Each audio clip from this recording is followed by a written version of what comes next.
We are live, Allison. Good evening. Hi again. This is our third part, our three-parter. I love doing these shows with you. Listen, I'm getting a master's class this year on science. I got this year, man, it's just been like just a PhD in science, right? Yeah, well, I get you on the finance side. Yeah, although you're already good on the finance. I get the extra wrinkle. I was on the finance side, but you've given me more stuff to work with. But anyway, how are you doing today? I'm good. I'm hanging in there. I think we're all like just feeling that this is a marathon at this point. Everybody's like, it's a year. Well, just think about this. Think about all of the great people that sacrificed their lives for us. Yeah. I always think about that when I get tired. Like, wait a minute. What about those guys? What about those women? What about those people, that sacrificed their lives for us? So, I when I get a little exhausted, I just keep moving. Yeah. Just keep moving forward. And we're winning. They're trying to censor us. They're trying to deplatform us. They're trying to call us super spreaders because I've turned out on them. I'm the super spreader of truth. That's good. Then they said that I was an anti-vax. Well, I'm anti anything that's against humanity. I'm anti anything that takes away my God conscience. I'm anti anything that's going to hurt a human being or take away my freedoms, take away my body sovereignty. So I love that stuff. You call me something, I'm going to turn it right back on you. Right. And then we're going to market that. Everybody should put up there, yes, I'm a super spreader for truth. Yep. And love, right? And love, right? Yep. So it's been a great experience. This year's been exciting. This year's going to be even more exciting. I like the David and Goliath story. We are the Davids and they are the Goliaths. We might not have a rock, but I damn sure got a baseball bat. Or a golf club. I got my golf club. I have a lot of sage. Oh, you got sage? I got a lot of sage. Well, maybe I'll get the golf club, the baseball bat, and the sage.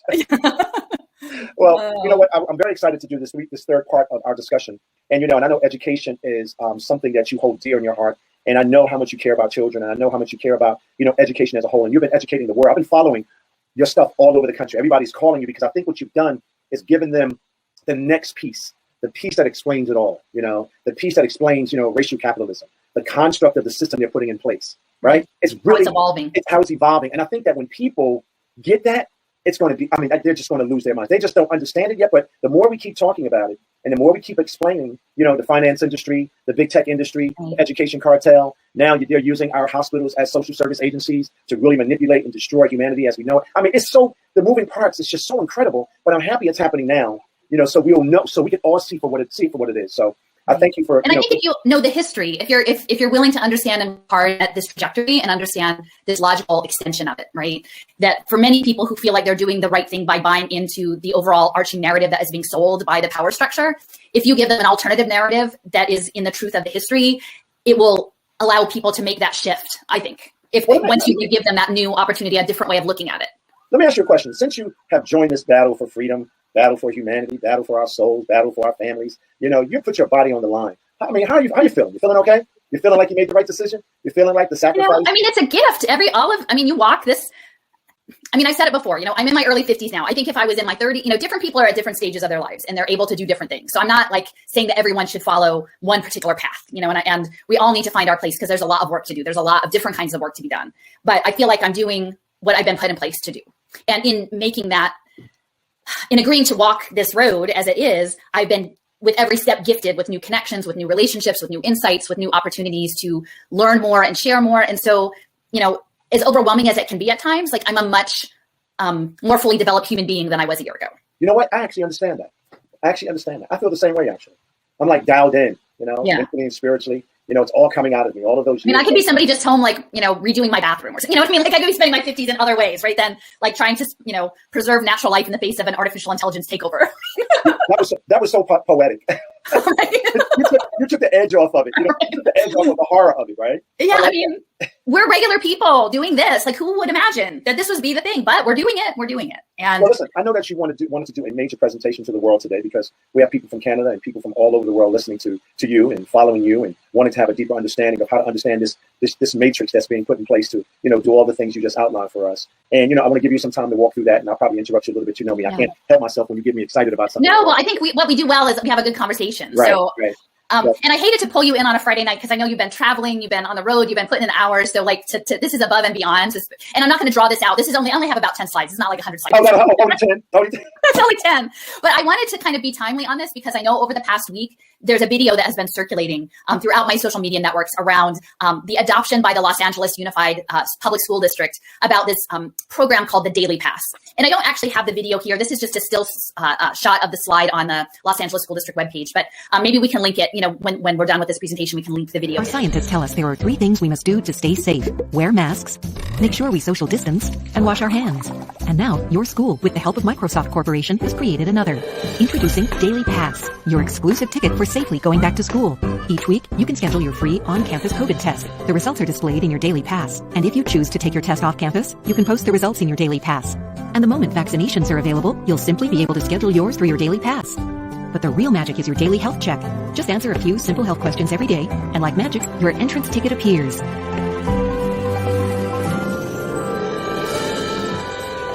Welcome back. Welcome to school.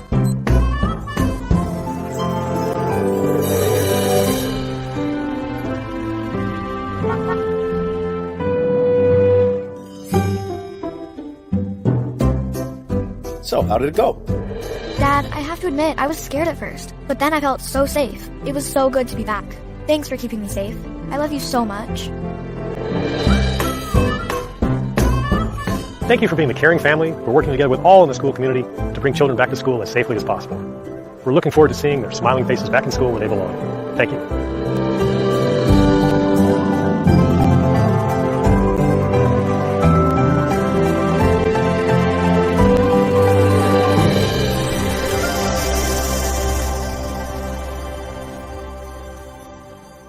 It's about a 5-minute video with the superintendent of the Los Angeles Public Schools. And he is pitching this new program that they have developed to return to face-to-face instruction.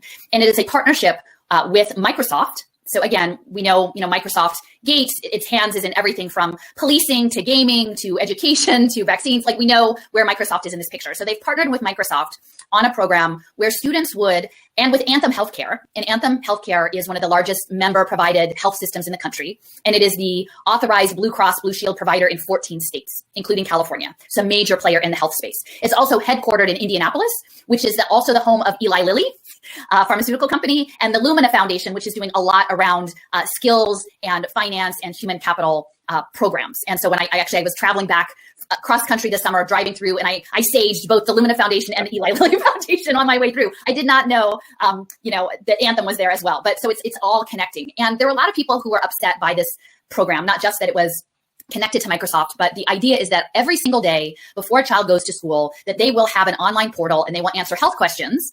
And once a week, they will put in some sort of affirmation around their health status regarding a COVID test.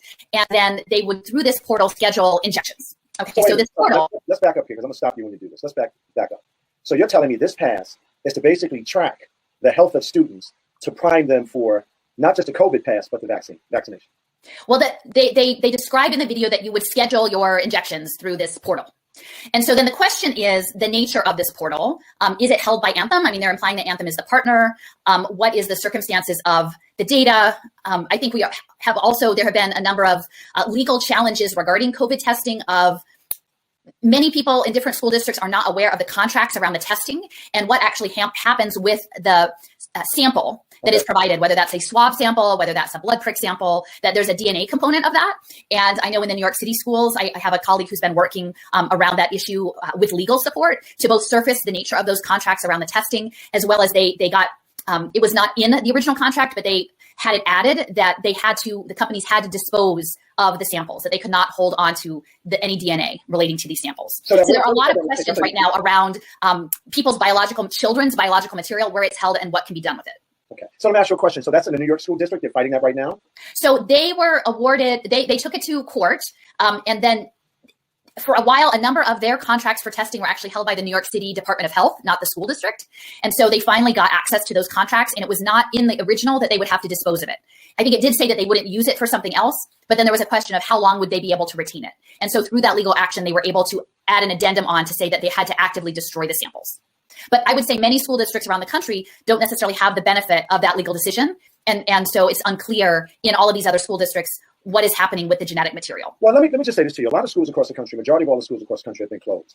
And now all this new technology is in your home, monitoring them and, dealing with them, checking on them. Because my grandsons have computers, but they have their own. and they were trying to force them to use the other computers. And I said, no, you use your own computers. You log in, give them, give you the code. Because I've been noticing that a lot of parents have been saying around the country that, the authorities have shown up at their house. The child care protective agencies have been showing up just randomly because they thought they saw something going on in their homes. I mean, that's Big Brother. People are not understanding these cameras as an extension of the state.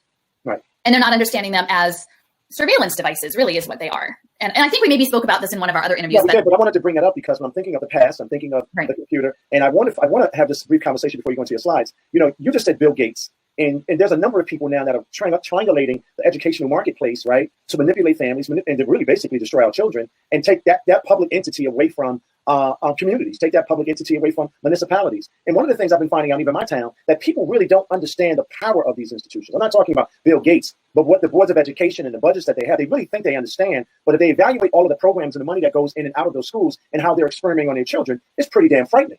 I mean, it is scary to understand that for the last 10 years, maybe the last 20 years. I mean, I haven't had kids in school in a long time, but they've been experimenting on these kids, and basically poor kids don't even have a defense against it because their parents don't understand anything you and I are talking about. And by the way, the Board of Education members, they're dumber than a doorknob. They don't either. Now, in some very, affluent neighborhoods, you might have lawyers and doctors. Newark, in particular, has been targeted for this by Mark Zuckerberg, right? I mean, you guys were a test bed specifically for this. And it's important to understand what is happening.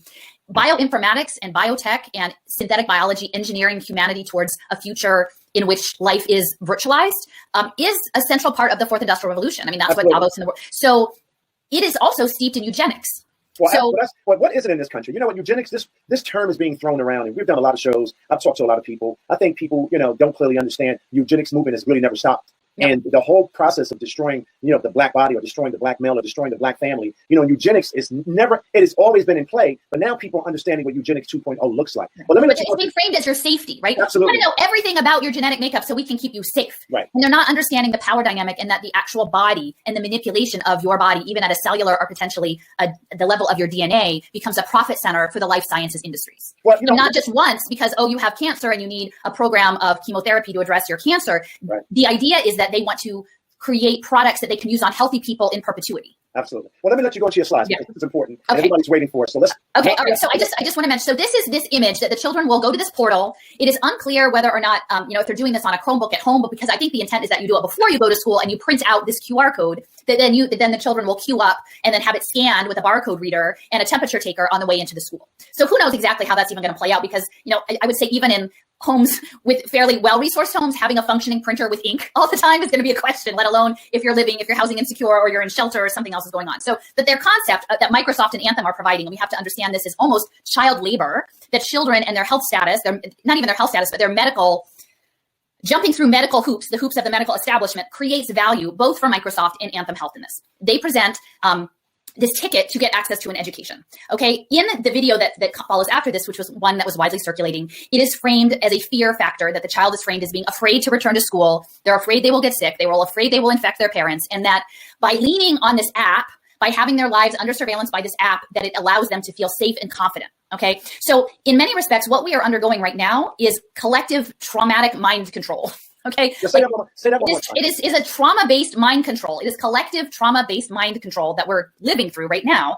And if you imagine the fight or flight, the baseline stress of a child every day being conditioned to think, I might be sick, I might be dangerously ill, and every day asked to go through and reaffirm that they are healthy, with the premise that as they're checking boxes, they may not be healthy, right? It's reinforcing almost that what's a Munchausen by proxy syndrome, right? We are going to profit, we are going to benefit as an outside interest in making you feel that you are ill. It is creating hypochondriacs out of these children daily to have to face their potential mortality as they're framing it to go to school. Okay, so that is daily trauma, low-level baseline trauma. So you're saying that the children across this country, in rural, in urban, and suburban, basically majority of their all of our kids now, up until this point, they were somewhat damaged anyway. I always talk about what was happening in these public schools. Those to me, these public schools were horrible. Horrible. So all of the trauma that they've been going through for the last several decades, now we're going to put this on top of them to complete the job, right? Right. And then the challenge, as I've spoken with you before, is that they're broken on purpose, right? So ostensibly, we are supposed to have school boards that are accountable, but the school boards have been bought or they've been superseded by state-imposed school boards. They're acting on behalf of these private interests, which are using children in schools as profit centers. Initially for educational technology, but now for health technology. So now the health status has been layered into it. So let me just see if I can click forward. So can you see this new slide? Okay. So I wrote a blog post again, Wrench in the Gears is my blog, this past week. And I'm working with some folks locally, Ulysses Slaughter and Brother Shamari here, to talk about really what's happening within this context of enslavement, genocide, racial capitalism. And he had raised, brought to my attention the concept of thingification, of Dr. King speaking of people being thingified, okay? And this overlaps with our previous discussions about people being turned into investment products with these human capital bonds. And so the QR code that we saw in that initial slide to access school, I first encountered with a program called Clever, which is over in a purple square. So you can see it's a young child, a young Black child in a headset. So they're plugged into this, the board doing their online education. And what they have is a QR code that they would use to sign in with the camera on their computer so that the computer would know that it was them. And so that as they're using multiple different software programs, that it would all aggregate to their data record. And what's really interesting is that is interoperable data for education, for cognitive stuff. But now we are seeing the QR codes layering in the health data. And increasingly what they're looking at in this eugenics program is ultimately a student genetic passport. So that we are recreating, doubling down on this caste system, a racialized caste system that will say, based on your genomics and your position in society, this is what you are allowed to learn. This is what we will pipe into your head and your headsets and put up in front of you on these screens. And you will be reinforced through algorithms to fulfill the destiny we have given you based on our predictions of you and how we will shape you as human capital. And so this child here, and I'll be interested in what you think about it, but you can see they are actually working to virtualize children as cartoon characters. And so in this image is this young girl, and her arm is actually a cartoon. She's been turned into a cartoon by this QR code. So are you saying they're desensitizing us or desensitizing our kids? That's what you're saying? They're dehumanizing children, especially Black and brown kids, right? And framing it as equity and social justice and closing the digital divide. Well, Black and brown kids have been marginalized from day one in these factories of death. So I call the public schools factories of death, right? So let me ask you a question. We're using public dollars, right, to basically create a system, right, that is going to further destroy the socialization and the humanization of our children, correct?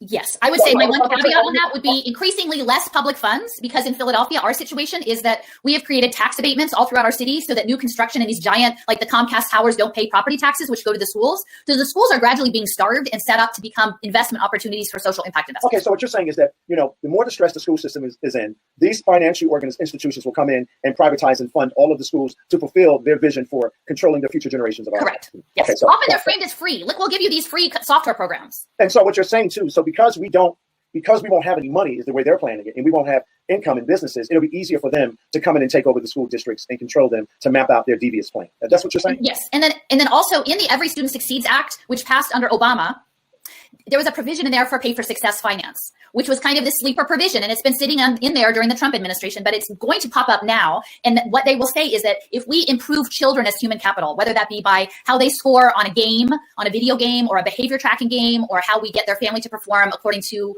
some social service program, wraparound service we put them on, that is going to create an investment opportunity for social impact investment. Let me get this straight. So the Barack Obama's administration, who was in support of charter schools and talked about human capital, put a provision in this bill to advance what's happening right now.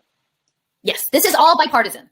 No. It happened under Obama. Time out. I know the bipartisan. Yeah, that happened under the Obama administration. I want to be clear on that. Yeah, is that under the Obama administration, the Student Data Privacy Act, which is FERPA, the Family Education Rights Privacy Act, which is kind of like HIPAA, like the medical records privacy, was shredded, essentially. There were many loopholes that were put in so that if there were entities acting on behalf of school districts, that they would be able to access data.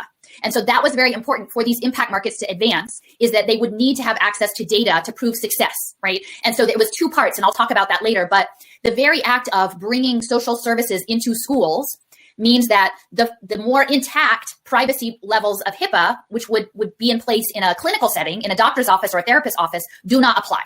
And that these schools, because in Philadelphia, we had very limited access to school nurses, as part of the austerity measures, we have very high instances of chronic illness, asthma in kids in our district, but schools might only be assigned a nurse 2 days a week out of 5, right? And so we didn't already have in-person medical baseline, the most basic level of care in the schools, but now they're going to be set up to have almost like telehealth clinics, and it's going to be digital. It will be telehealth to data mine these kids under ostensibly providing health services, but by doing it in a school setting through a digital platform, they're setting up, in my opinion, children to be profiled in ways that may not ultimately be to their advantage long term. So let me ask you a question. We already are behind in urban communities right now, and that's a whole nother discussion for another day. I can talk about that all day. So we already are behind. Now we're going to be the profit centers to map their genome or their DNA or their activity, but their activity will be used against them to advance. So we're creating an underclass based on their health status. I mean, I believe that is the direction things are headed if we don't start to interrogate the ethics of this model. So let me ask you a question. In California, Are they jumpstarting this right now? It's happening in California right now. So my understanding is they're moving towards going back to school face to face. Are you certain it's face to face, or the masks are going to be kept on the kids? Well, which I think is one of the most evil things you could do to a child. I have to say I don't know the exact circumstance in all of the California districts. I think my sense is that this is not normal schooling, that this is distanced. This is with various health protocols in place. Clearly, the plan with this ticket to go to school is that you'll still have your temperature taken on the way in. So again, that's like more trauma. But this ticketing system, this is the condition to access. And I want to sort of be very clear, and this is why I wanted to talk about this with you in particular, is that this legacy is a pass system. The idea of a slave pass, the idea of passes being used on Indian reservations, pass systems, and border control systems. So it's controlling one's mobility and one's access to services based on demonstrations of compliance in ways that a year ago would not have been imaginable. But this has history. Well, they're doing that in China now. That's happening in real time in China. And those same systems are coming here to America. They're advancing them here in America. So when you say pass, I mean, that reminds me of redlining. When you say pass, that reminds me of not being able to travel and be segregated in the deep South. When you tell me pass, that means that, when I went into restaurants or when I traveled all around the country or any place, they can say to me now that I can't even go to those places anymore because I don't have the pass. Right. So they can trap us into these communities forever because they're deeming us as unhealthy people. And that's what I was trying to tell people when they were embracing this narrative about COVID. Oh, more people are dying. Black Americans are dying of COVID. I said, that's bull. I said, no, we're dying because of two things. We are unhealthy. Right, we are unhealthy, and when we're stepping into these hospitals, they're not giving us the therapeutics that we need, right, to be able to protect ourselves when we were in a hospital. But we are sick, chronically ill. But I want to make clear that the social determinants of health, and if people are interested, I have a YouTube channel with quite a few other interviews, and I've had a couple with Sayer G about wellness, particularly. They are going to weaponize public health against Black communities, low-income communities that have been navigating chronic illness due to stress, economic marginalization, environmental racism. Many elements of that are going to be weaponized through wearable technology and telehealth systems against those very communities. So what I'm here to say is that the solutions that they are going to bring out as impact investment opportunities will legitimize further surveillance of the same communities that have been historically harmed, as well as they're never going to solve the problem because they will simply make you try to operate in a toxic environment. They're not going to clean up the environment. They will simply make you perform wellness behaviors in a structure that is broken, is like hopelessly broken. Okay, so let's go to your next slide. Okay, so let me go to the next slide. Okay, so anyway, this is just the quote from Dr. King's speech. So I'll just read it, because I think we're in this moment of reform versus revolutionary thought, right? Like everything's falling apart. Like, are we trying to patch together the thing before or not? And so I think this really resonates. And this is from his speech, Where Do We Go From Here? It was an address to the SCLC convention in 1967. So in other words, your whole structure, yes, must be changed. A nation that will keep people in slavery for 244 years will thingify them and make them things. And therefore, they will exploit them and poor people generally economically. And a nation that will exploit economically will have to have foreign investments and everything else, and it will have to use its military might to protect them. And all of these problems are tied together. And what I am saying today is that we must go from this convention and say, America, you must be born again. And so I conclude by saying that we have a task, and let us go out with a divine dissatisfaction. And so what he's doing is knitting together this past and the militarism, which this is, and saying that we have to do something different. So he was talking about the military-industrial complex. He was talking about a number of things at that time. Yes. Now we're dealing with this particular industrial complex, the fourth industrial revolution, big tech, big pharma. It is war. It is a war on natural life. It's a war on natural. Very good. But, I got to tell you something. I've been reading a lot of Martin's words and a lot of things about Martin. I mean, I go back and forth between all of the great leaders, Ida B. Wells. I go back and I try to listen to what they were saying. They were so prophetic. Yes.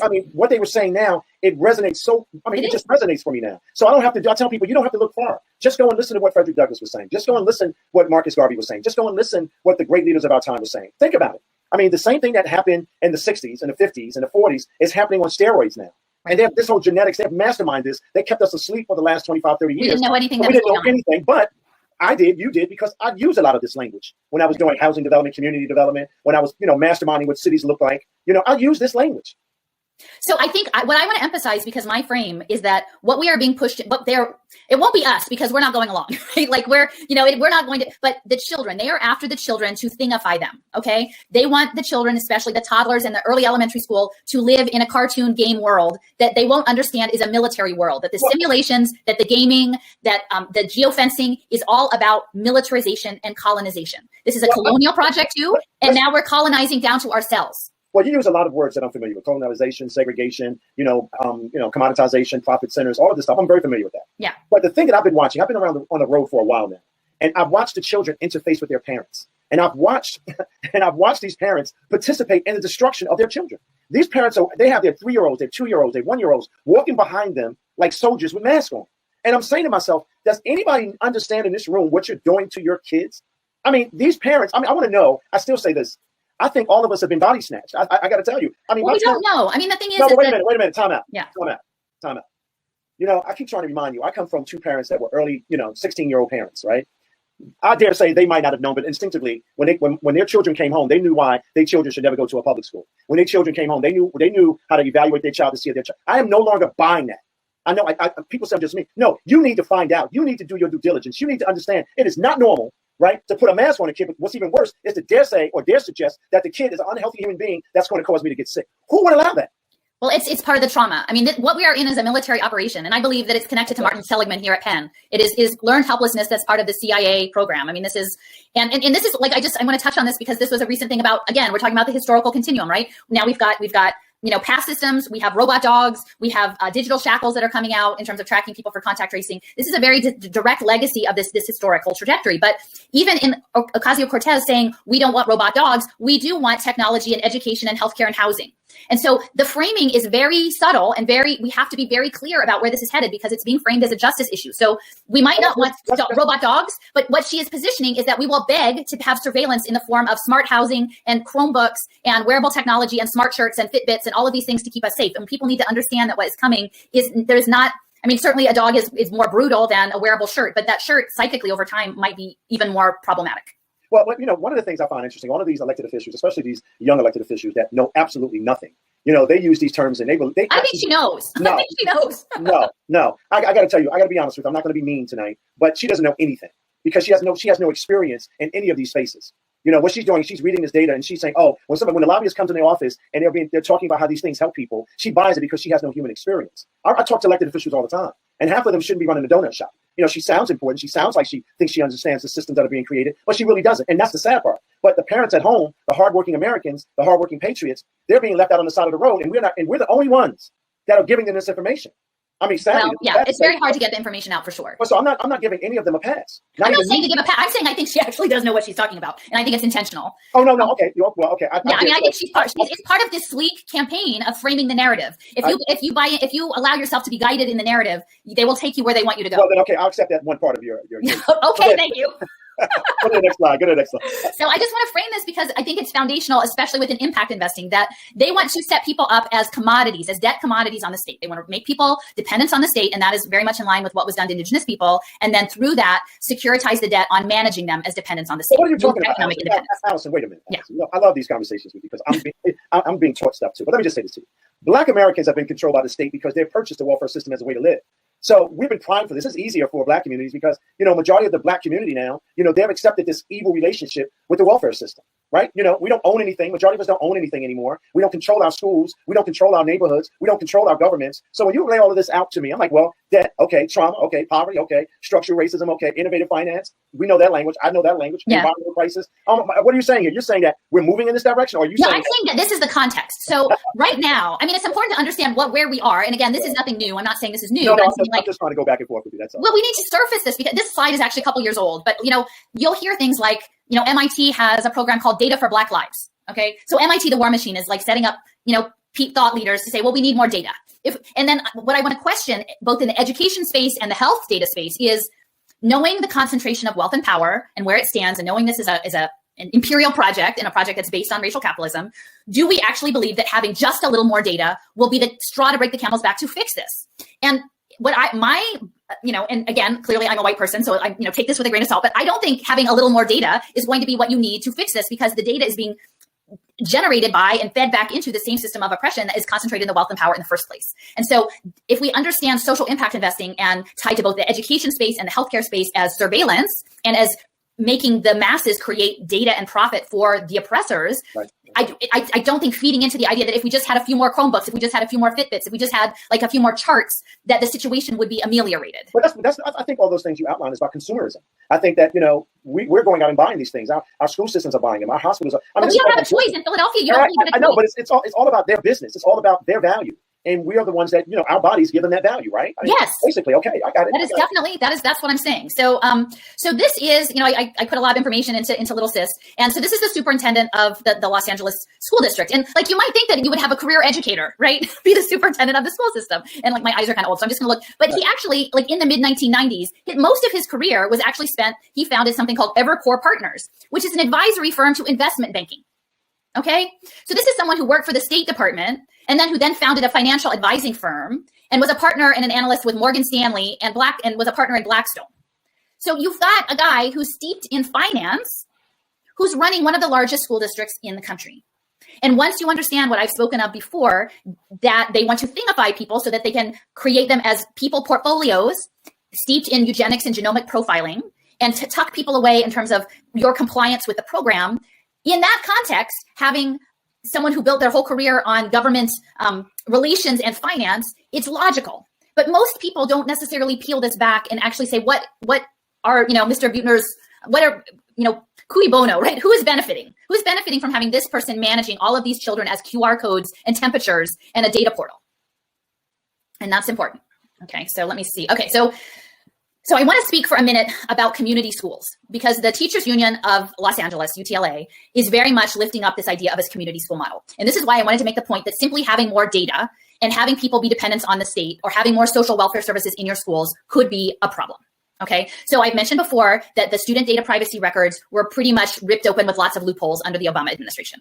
In the Every Student Succeeds Act, they have this Pay for Success finance program built in.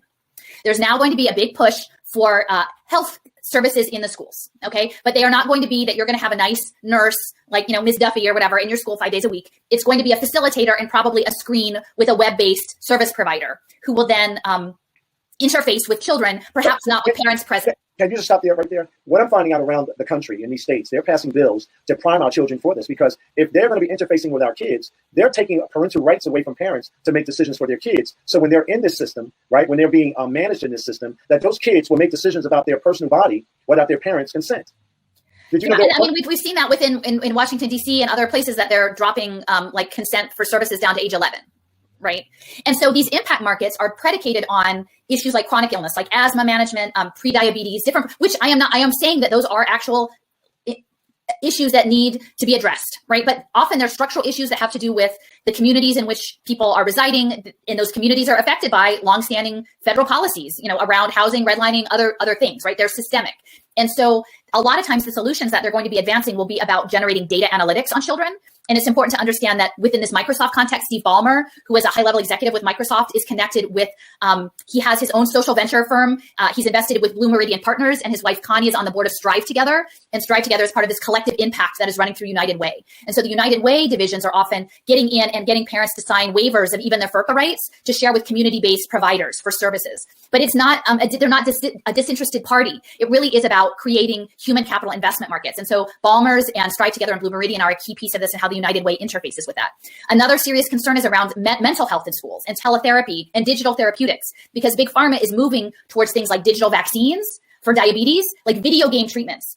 And that's connected to like Achille and it's time to play your medicine. And so my concern is knowing the increased rates of poverty that are coming after a year of lockdown, that teachers and school-based social workers are, oh gosh, what do you call it? It's not responders. Like if they see something, they have to report it, right? I can't remember the name of it, but like that's part of what they have to do to keep their job. And so there's abuse and neglect, but neglect is increasingly interfacing with poverty, right? So if you've got a Chromebook and it turns out, oh, I noticed this child is logging in from the backseat of a car, or I noticed that like they don't seem to be eating or something like that, then low-income parents are being put at risk of having their children taken from them potentially, not because they're actively harming their children, but because they're economically not able to provide for them. And so if the school-based social workers come in and start making recommendations that may not be in alignment with the parents' wishes, there's a threat of having your children taken from you, which is again something that is how they managed, enslaved people for years. It's family separation. Well, it's really funny you bringing this up. They did the same thing to Malcolm X's family.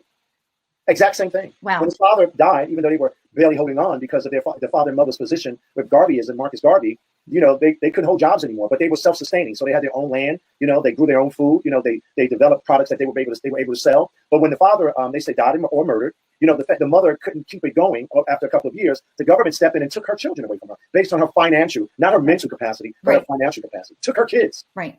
And so there was a huge push, and there has been across the country for social workers, not police, right? Social workers, not police. And you were hearing that throughout the country. And I kept saying, like, my child has attended an urban school district and they had to go through these metal detectors. Like, I hate the idea of over policing schools, but at the same time, these social workers are acting as agents of the state. And whether I'm sure most of them are well-meaning people who go into that profession because they want to assist families, but ultimately their hands become tied by the rules that they are obligated to fulfill, whether or not on their conscience they wish to do that or not, right? And so my question is, as the community school model evolves and we start to see potentially health clinics, but all of it based on data surveillance of children potentially without their parents, or possibly putting children, especially kids who maybe are depressed or acting out because they've had a year of trauma, into programs that benefit pharmaceutical companies or gaming companies, that's a real ethical problem. So let me tell you this though: charter management organizations, control a large swath of the education system in various urban communities. And when they first started these charter schools, people were actually analyzing their discipline. I mean, really saying this is how you discipline your child. A lot of it was priming them for this. Yeah. And then there was a lot of charter schools that were community schools, that were good community schools, that were holistic. The CMOs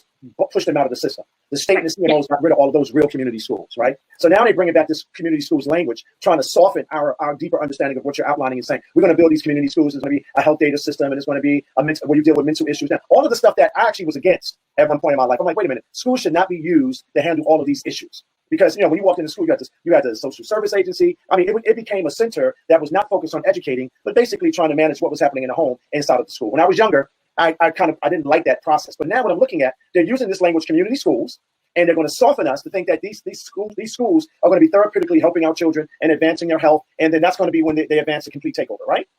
I mean, I put it in air quotes there because I think most people hear community school and they think like, oh, like these are our local people, right? They're not thinking, oh, this is the major local university and the United Way and the regional health system. And like, they're not thinking these big C community schools that are really like institutions that are pretty like giant bureaucracies. They're thinking like something local, like, that's my point. Elders in the community or something. And it isn't going to be that. And when you're in urban America, when you say community, that means togetherness. Well, in fact, it's not. I don't subscribe to that thinking anymore, right? When I hear the word community, I get suspicious. I'm like, well, what community are you talking about? Yeah, exactly. I get very suspicious about that because I guess I was trained over the years to understand that. But think about this for a second. These charter management organizations, based on all of their ties to Wall Street, are going to probably end up being utilized in the way that you're talking about right now. Yeah. Wow. Yeah, well, in fact, a lot of the pay for success projects that happen in Santa Clara County, California, in the Silicon Valley area, a gentleman by the name of Fred Ferrer, who was with Rocket Ship Academy Charter School. I know him, by the way. Okay, well, Mr. Ferrer was a key player in this, and he was coming from health systems specifically. Right.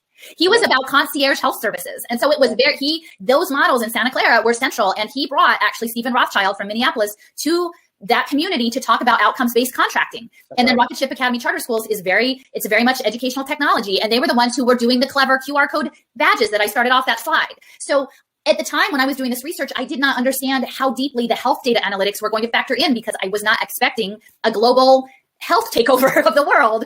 But clearly it's always been, for those who are on the inside track, knowing that managing populations through their health data and their genomic data was going to be a key part of the equation. Well, Black Americans, elected officials played right into it.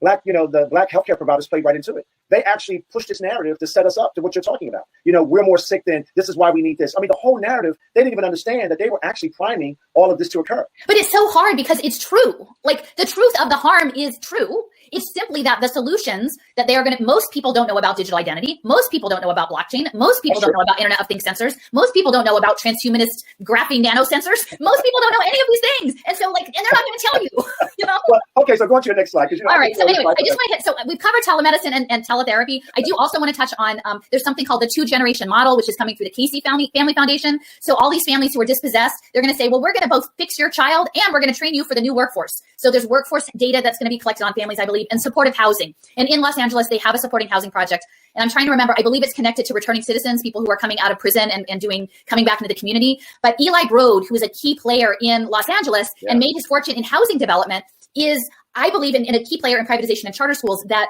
if you've seen the movie Sorry to Bother You, like the Boots Riley, like predictive profiling, that it's like people all have to live in dormitories and do these gig jobs, then I think it's going to be people like Eli Broad who are building the housing, and Jeff Bezos with his planned housing for unhoused people or housing for teachers or these families, but it will be tied to data analytics. So the housing piece is important with the community schools. Yeah. I just want to hit on this. I've shared this slide before, but this is from the Global Education Futures Forum and Tom Vander Ark, who was a Gates Foundation guy. This is their map of education through 2035, their timeline, and new models of human capital investment. Let's back up for a second. Let's just, take this caption on your slide. People as commodities for global investors. Yes. That says it all right there. It's global too. People as commodities. people as commodities. Yep. That's slavery. Yep. Right? That's modern day slavery for global investors. So global investors are going to be trading our bodies, right, to grow out their wealth. Correct. So when we talk about commoditization, when we talk about profit centers, when we talk about all of the players, they're creating these systems, right, to commoditize our bodies for global investors. The global investors, people that are making money off of how we breathe, how we hedge funds. Absolutely. Hedge funds. But I'm trying to simplify this a little bit so people understand what slavery really looks like. It is. And I will say, like, I had a good conversation last week with Tom Cowan, because he's like, tell me about the game. I call it about a game because it's often the education technology is framed as gamification, leaderboards, competition. And so like I have a short talk that really goes into this idea of interfacing with a global police state, really, of sensors, right? Like you're wearing a smart shirt and you've got embedded nanotech, and you know how this looks, because that again is part of the Microsoft control system of domain awareness system, and working with Michael Bloomberg is that they want to sell it as if it is a fun and entertaining opportunity to, you know, do your learning pathway and do your behavioral programming for your digital citizenship, but really is a militarized environment to benefit these hedge funds, these investors that were. Well, it's really interesting. You know, our government has been playing a role in creating these systems for years. I mean, you got DARPA who financed Facebook, DARPA who financed Microsoft. I mean, the government has been mapping this out for a long period of time. So it's really interesting when I think about all of these systems and I think about the government, the role that the government has played. It's our tax money. I know. It's very, it's fascinating. It's fascinating. If you look at the NSF grants, it's crazy. And I will say, so this is one thing. Another model program for this also in San Jose, actually. So they were targeting primarily, it was like Latino communities in San Jose, low-income Latino communities. And it was this project called Data Zone. And so what the QR code does is create, their ultimate goal is interoperable data. To play the game that they want to play, they need to predictively profile you in real time. And that is done through having an interoperable data record with all of your data layered in. And it's tied to these QR codes initially. And it's wait a minute, the QR codes is your cell phones. Yeah. Yeah. Your cell phones, they're plugged in. You're dialed in to the Internet of Things by your cell phone. They need a place to store it all. And for the kids, because they really want the kids for this crazy, you know, world they're building that we live in a game and we don't have access to the real world, that they're going to start that in the education setting. And I will say that we have to be aware that their plan is to have a digital voucher. So they will say, you don't have to go to school anymore. And here you can just do your own thing in the virtualized military video game and earn skill points. And so we have to be very careful about just thinking that if you pull your child out of a physical school, that they will be exempted from this, because they won't. This idea of tracking you in a digital police state goes along with even the school choice model. Okay, so we have to figure out the whole other piece of how to get out of this. Well, my tribe, we're not going to allow that to happen. So I can talk to you. Good, but we're never going to allow that to happen, ever. The trick is that the education system feeds this future economic program that they have in their mind. This crazy idea is that humans won't do work, and that we will simply be data batteries and the robots do the work. And that if we get a little bit of work, it's dependent on these skill badges we have in our learning locker. And the AI is going to sort people to put on a haptic suit and try to do work, you know, run these advanced manufacturing companies, remote robotics. That's what the Japanese are working on right now. And so if we fix the education system, we also actually have to build a parallel economy that addresses this level of globalization of this haptic remote work, because it was the Black community that was largely harmed by globalization the last time. That corresponded with the drug war. That corresponded with relocating the Black body into carceral systems to create profit centers in that way. And that was tied to that last round of globalization. So just imagine what's coming next with this. There will be no coming next. There will be no. There's no more, coming back and trying to repair it. If we allow this to happen, the Black community, as I know it, will be eviscerated. Never mind talking about our children. I mean, because that byproduct, that end product, is going to be destroyed. So this is not. It's a whole thing. Like, we got to do all the things. Oh, right, absolutely. So you don't know, Black community, you're done, because they don't want you here anyway. When I say want you here, you're undervalued already. You are bottom caste already. This is how they think. And now for the white community, guess what? The same exact thing is going to happen to you, because they're going to be looking at what your value is. So go ahead. I'm sorry. I agree. Yeah. So this slide. So the question about what's going on in Los Angeles is, where is the health data going, and how is it stored? And is it being stored on blockchain? Is the plan to store it on blockchain now? Is the plan to store it on blockchain at some later date? This is in Chula Vista, California, which is a suburb of San Diego, which is a smart city. It's involved. One of the individuals from the Commons Pass project is based in San Diego. It's very high tech and tied to these human capital bond markets and income sharing agreements. There's a lot going on in San Diego. So it's not surprising that in Chula Vista, they adopted a program through Kahala Biosciences, which is out of Irvine, California, a company that just sprang up overnight to address COVID, and they created a blockchain health record. Okay, so they were going to do daily tests of, I don't know if daily, they were going to do tests of children to access face-to-face education that would be stored on a blockchain electronic health record. Okay, so then my question is, what is Los Angeles using? And is there an intersection with what is happening in Chula Vista with their blockchain health data record? So you can see in this image, it's called Adonaya. It's actually kind of creepy, because these people use word spells, and this is like the goddess of safe return is part of this Adonaya solution. So this is an image off of their school board project. And, the NAACP of California stood up in 2019 or 2018, actually, in California, and said, no one should have to create a digital identity on blockchain to access public services, right? So this is flying right into the face of what the California NAACP said that they would oppose. Well, the NAACP is not standing up for anything. They are employees of the big pharma. So, I mean, I hate to, break everybody. I know, but what I'm saying is, like, if someone's saying, well, is it just Alison McDowell in Philadelphia who's saying this is a problem? I'm like, no, actually, like thousands of representatives at the NAACP national meeting in 2019 said that this was wrong. Yes, so I don't know where y'all are. The thing that we said was, that you agreed was a bad idea. Wait a minute, just because of the NAACP, we're not monolithic as Black Americans. I know, but I'm saying somebody voted to say that this was wrong. So if there were like 1,900 people in that room who said it was wrong, it would be great if someone could like show up and point this out that this is happening now. There you go. It was just sexy at the moment. But you have to agree, like I can't speak on, clearly I'm not in a position of speaking on behalf of the Black community. Hey, can I stop you there for a second? Because I gotta say, that's intellectually dishonest. You're not speaking for the Black community. You're educating us, and you're educating the world, and you're educating not just Black Americans, but everyone, whatever tribe they belong to. Well, we're all connected. Like, absolutely. This is coming out to everybody. Absolutely. So we understand that, how this is happening, why this is happening, and what the long-term impact is going to have on our children and our families and our communities. That is an important thing that you're doing, an important thing that a bunch of groups across this country are doing. And it's not about if you have the right to talk about it. That's bullcrap. You have the right to talk about it because it's dealing with the issue of our humanity. It's dealing with our children. It's dealing with the fact that as a society, they're going to be our God. That's what they're saying. They're going to commoditize our bodies. This new modern day slavery will impact everybody. So, when white Americans, not you, Alison, because you're in the middle of it, I want every white American to understand that we have to think and work together to stop this. And this whole narrative about racism and structural racism and institutional racism, I laugh about that now. Are you kidding me? Are we still having that conversation 62 years later? Well, I mean, for me, I think there is a difference between people feeling like it recently got broken versus it's been broken for a very long time. Like, I think and that is not to say that certain people should be shamed into not doing things, but like my frame is both enslavement and what happened to indigenous people. And that if you understand colonization, but even settler colonial, like the settler colonization model is not just that I'm going to show up and I'm going to subjugate you and I'm going to steal your stuff, but it's actually, I want to disappear you off the world and take your place. That we are facing this moment with nanotechnology of artificial intelligence as being the end game settler colonizer of natural life on the planet. Not just people, like all of life, from the moss to the trees, to the krill, to the blue whales, everything. And if we don't get our act together and stand up for non-synthetic life, carbon-based life, we're going to lose it. So that's why I'm here. You know what though? Now you got me right there. Now you got me. I got that. So what's your next slide? This is powerful. Well, I'm trying here. So you're not trying. You're doing it. So go ahead. Human capital. So anyway, we touched on the fact that the schools are now data extraction zones, right? And they were for a long time when my kids were in it. I knew it as a data extraction zone for educational data. And I knew it increasingly as an extraction zone for behavioral data.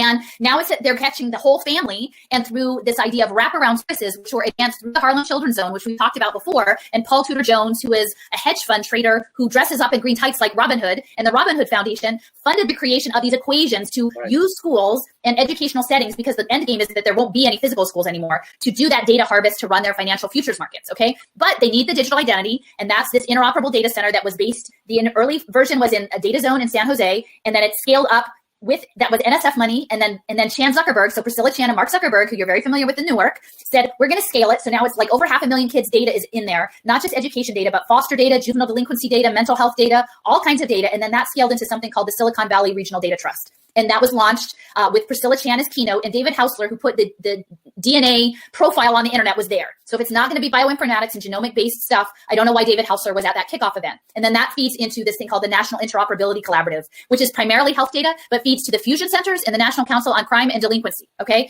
So I never understood at the time, 2 or 3 years ago when I was doing this work around Fred Ferrer, why the education data in San Jose suddenly pivoted to predominantly health data. And now it is very clear, is because our bodies are going to be weaponized as national security threats to create these data extraction markets. So the digital identity piece is essential. Back up here for a second. You said something about our bodies are going to be used for what?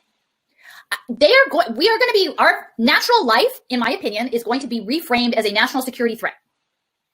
Unless you can show that you have been run through the appropriate protocols of bioengineering in real time on your health passport, you will be framed as a threat to society, as a security threat to the world. Oh yeah, and that is how that we will be managed.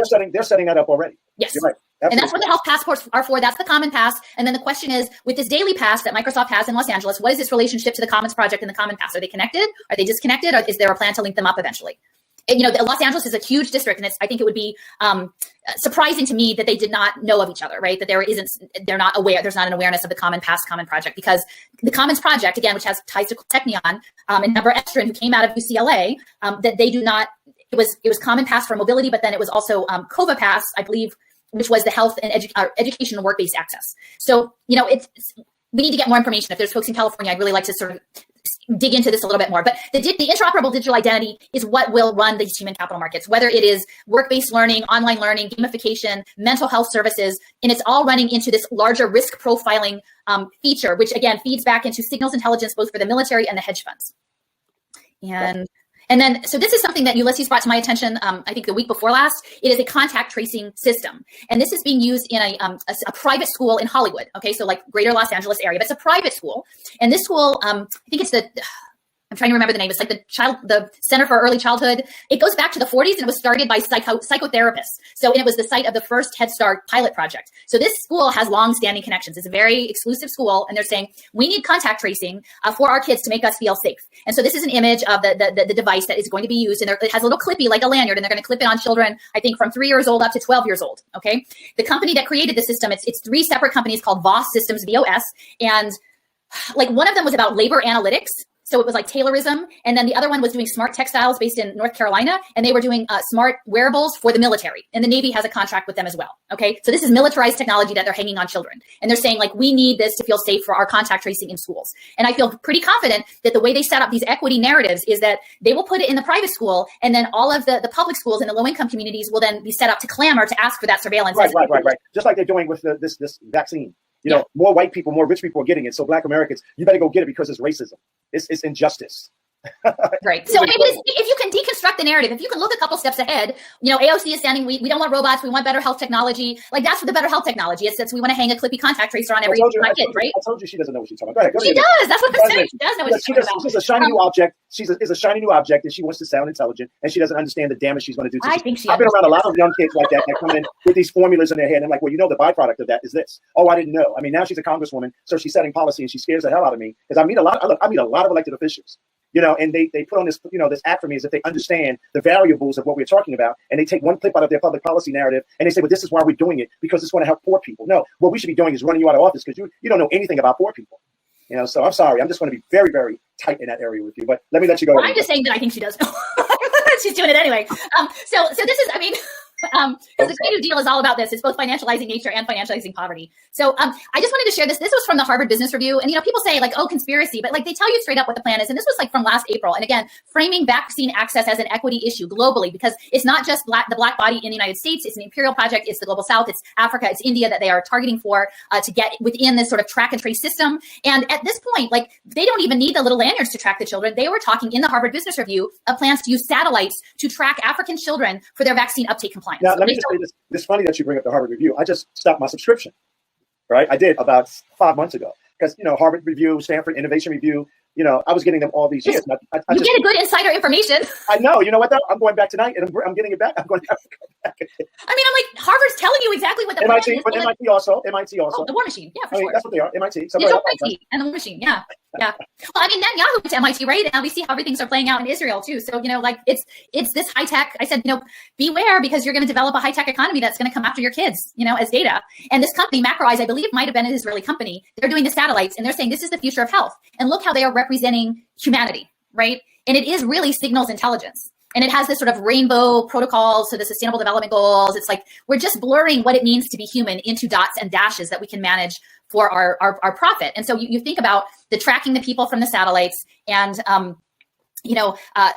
turning people into data, turning people into profit centers, doing risk profiling, and then ultimately the kids through these educational settings and through the school-based health settings, getting more and more of that data to build digital twinning of people. And so this is a slide I actually shared with the talk I did with Ulysses and Brother Shamari earlier in the week, that it's a gaming format, not just for video games, but actually for virtual reality work. So when they're talking about that you become digitally platformed or you're doing your haptic robotics, you can just be a cartoon character. And they're training the children up, these young children up to live in virtual spaces. And even I just found out this week that Unreal Engine, which is Epic Games' engine, has something called the MetaHumans, where they can in real time do 3D, and this is cartoon. These aren't cartoons. These look like real people, like deep fakes of individuals to act as your digital twin in the work world of this digital metaverse that they are creating. And, you know, I will just point out, like, they want characters that you love and emotionally connect with, which is, again, an anti-life program. This is anti-life not only in eugenics and death and cybernetics, but avatarism.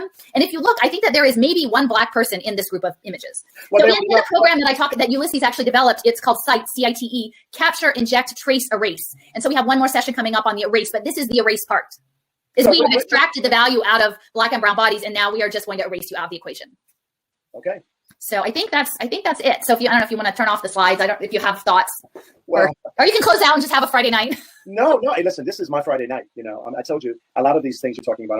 I'm very familiar with, and I told you I was probably one of the greatest participants in this horrible thing that's emerging on us right now. That's why I take this so serious. But Allison, I got to tell you, it's you use the word conspiracy because I always laugh about that word, and the origin of the word. We could talk about that another day. But there's not one thing that you've said that a number of the greatest doctors on the planet have said. Not a lot.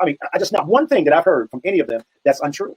It's the truth. I'm just trying to be the conscience and say, before we adopt this, and I'm not saying that the trauma isn't there. And I see somebody mention Nadine Burke-Harris. ACEs scoring, the adverse childhood experiences scoring, that rubric was a Kaiser Permanente product. Why is it a score, right? And I do believe that there is an element of epigenetic trauma that is involved. And in that same way, the communities most harmed will have the scores to then be managed as these assets, okay? So she is very deeply involved in this, and Newsom.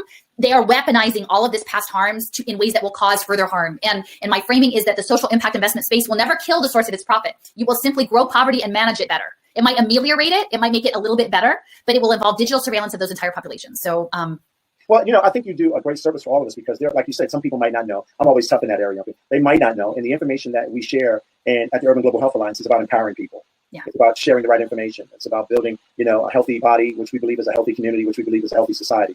And, one of the things that this year has allowed us to do and all of us to do is do some deep research on what's happening in the world. I think people staying home, I think, I was against all of it, but I think a lot of people are doing a lot of work on their families, on, becoming more conscious about what the world is becoming, who is now responsible for it, what industries are driving it, now taking action to build their own communities, build their own schools, doing the things that are going to be more important for them than ever. I was reading the book Surveillance Valley that you gave me when I was on the plane. I put the book down. Because, once you take the glasses off, you see it all, like once you take these, once you get past your denial, you see it all, and when we were talking about, racial capitalism and, and tying it all together, for me, it's like a punch in the mouth because, I was a proxy for some of this stuff. But they don't tell you the whole part. But it doesn't you matter. Don't know until you know. It doesn't matter. For me, it doesn't matter. I think I'm intelligent enough to understand these things. So when I started figuring it out after our conversations, I think I have a duty to fight back against it. And, because I'm an insider, I know. So now when I'm talking to people that are inside the system and they're trying to sell me garbage, trying to sell me the Brooklyn Bridge twice, I'm like, no, I purchased that bridge already. So this is where the future is going. Yeah. And so I like to say that all the time because, this masterclass about humanity, this masterclass about your body as a sovereign, your sovereign body and your connection to God and all those things that, I believe was quietly being chipped away. I mean, in these systems that were created, some of the language I used and I understand the language. So now I'm tying it all together so I can be a better advocate for people in the world and in my community. So, education, advocacy, and public policy is what drives Urban Global Health Alliance. Because I understand those are the pillars, to wake up people, for people to get more conscious. So those three areas is what we focus on from the beginning. So in building out this platform we're building out on these shows and bringing brilliant people like yourself to have a deeper conversation, not a one-sided conversation, but an expansive conversation about what the world is looking like, what's going to look like in the future. And they're going to be using our kids to do that. And, I said months ago, if you don't do it for yourself, do it for your children. Right. Do it for your children. That's what's important to me. I'm fighting for my two grandsons. I'm fighting for all of the kids in this country, no matter what tribe you belong to, because somebody fought for me. Yeah. We have to do it together because it's a structure. And I don't buy I was gonna say, I think it's great for people to develop their own independent communities and mutual support programs and that sort of thing. Some of us also have to contest it going down because I do feel like that it is a spiritual engagement of these powerful forces that if they have to come out and tell us what they're doing, that we can revoke our consent for it, right? And so it's these two parallel fields of develop your communities in ways that you can support one another and not simply just your immediate family, but looking towards a bigger community system, like all the kids, right? And then some of us have to be able to stand up to the power who are in those positions to speak to the power and say, we refuse it. Because I think that is very compelling. It's just to say, you don't have our consent to do this. Well, guess what? That's where we are. And that's why, all of us, you and I are on the same team. We have this great tribe out there. Someone sent me this thing and I was laughing about it, where they're saying that, basically as a Black American, I'm a terrorist or something because I'm speaking the truth. I think it's just hilarious. I call my mom and say, Mom, hey, your old son, he's a terrorist. She bust out laughing. But this is how they're framing it. They're saying that when we speak out against this, when we start to push back and when we start to communicate to the world about what's going on, they have to frame us in some sort of way. But historically, it's crazy. I had a conversation with Romola D earlier this week, and essentially, we didn't really even talk about health stuff, but we were talking about a global peace movement of love against artificial intelligence, of mothers, right? And then they pulled her whole YouTube channel down. So if you start coming at things in these larger philosophical ways, I think that there's something to that. Well, yeah, I know, and they're pulling it down. But as Americans and as human beings, we're very creative. We will always find a way to talk to each other and communicate with each other. And when they start taking our voices out of that space, that makes us even more powerful. And people want to listen to us even more. People want to find out where we're speaking at even more. And that's the challenge. It's a challenge. But guess what? If we have to go start stinging smoke signals again, that's what I'm going to do. Well, Alison, I got to tell you something. I can talk to you forever, but the work that you're doing, the passion that you put into the work, the level of research that you engage in, has been empowering.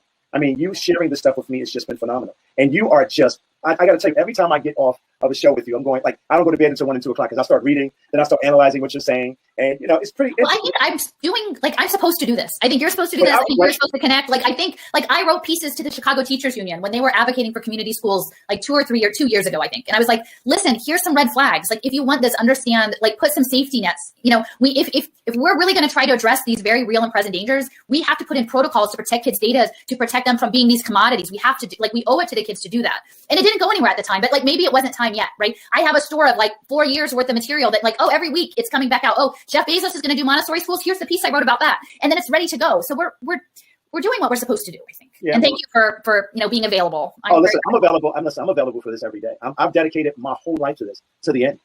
I will not allow this to happen. I will fight every day. I mean, I'm quite comfortable with that.